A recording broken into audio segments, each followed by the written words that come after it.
Do you want me to come stand outside the Astoria or the main filler? Okay, I'll come now, I know where you are. Are you calling me?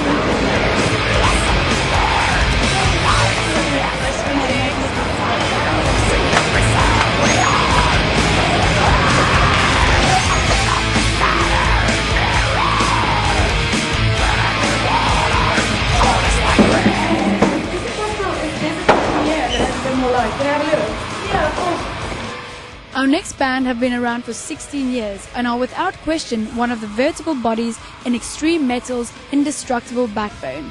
Get ready for Enslaved.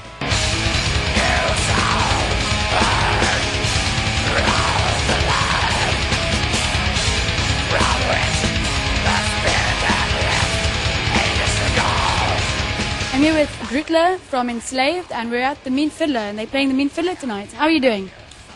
Pretty well. So the 6th show, so we have very much get used to tour life once again, which is of course crappy, but you know.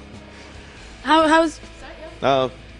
Why would you say it's crappy? Is it difficult to get back into touring if you haven't been touring for a while? No, you get used to it after a couple of shows, but it's not exactly a 5-star hotel you're living on. You're living with a bunch of other dirty guys on a crowded tour bus, and yeah. And you can't even take a shower every day. Well, so far we have been able to do so. You've been touring a lot, through the years. How do you keep yourself motivated to want to play a really good set every night? I mean, it's what we do. I mean, playing live is the kind of ultimate thing for me. Being in a band. I mean, performing live proves you as a band. I mean, everyone can record a good studio album, but playing live is the most essential thing you do. And we really do it because we enjoy it very much. Still.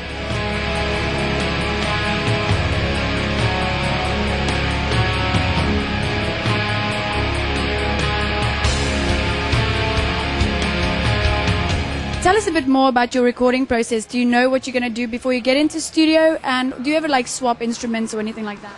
Well, we know most of it. Ivar is always making kind of sketches of all the tracks with guitars and programmed drums. Then me and Herman will go do the vocal arrangements, record them, at least the melodies and the ideas. Then Arve and Ivar will work together on where to put the lead parts and stuff like that. And Kato actually travels down to Portugal to a friend's place to do pre-production of the drums. Why does he go to Portugal? Is it just because he can go do it there, or is it a kind of nice place to kind of do that kind of thing? He's an old guy and he likes the heat.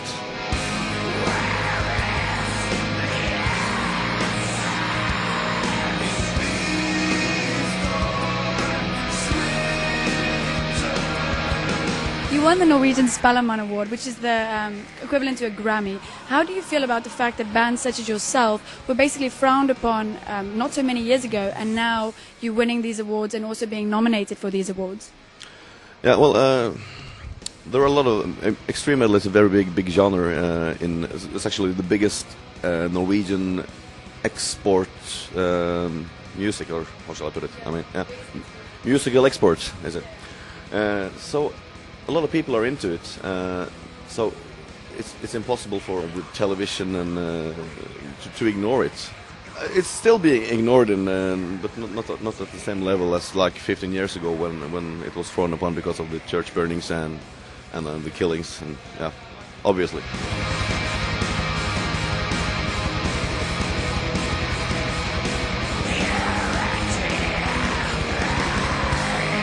So up to now you've released 9 albums. Do you ever listen to an album when it's done and think, you know what, maybe next time I want to do this differently, or I want to add this? Does that ever happen? We took a great step on Rune, actually, production-wise. But we still find things to put the finger on, and things that could have been done better, of course. I mean, that's a natural part of the development of the whole band now. You know. But there's also so much you can do to one thing before it actually becomes too much. So you have to kind of decide at one point to stop. Is that right?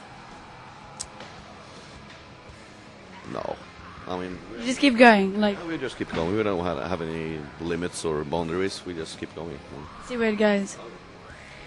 After making music and touring for so many years, I'm sure you've got loads of stories to tell. Do you think that you'll ever release a book telling us about Enslaved Adventures? Because I'm sure there's a lot of people that would read it. I would definitely. You don't want to read that crap. I mean, it'll be censored, you know. Okay, well, you can always do it when 3 years age limit or something like that, you know. Okay, so we wouldn't be able to handle it.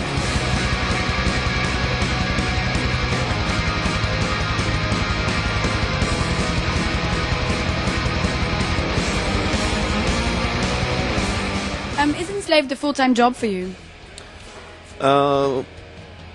Parts of the year it is, but I mean it's very difficult to earn enough money to make a living only.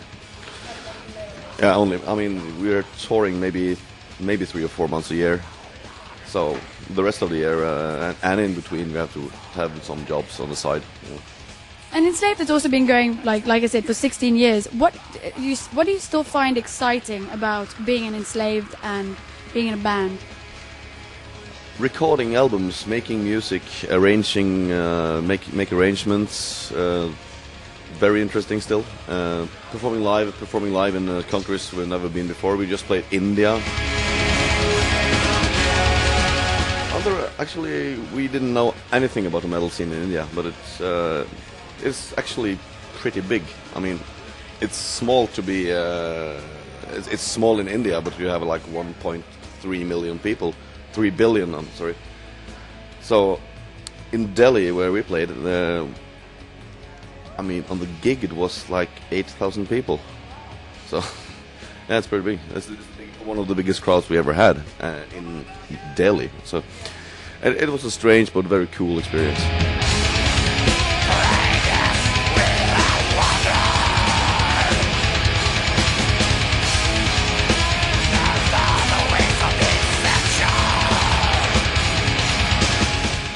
Somewhere that there was a practical joke made that that the band Enslaved was in a South Park episode.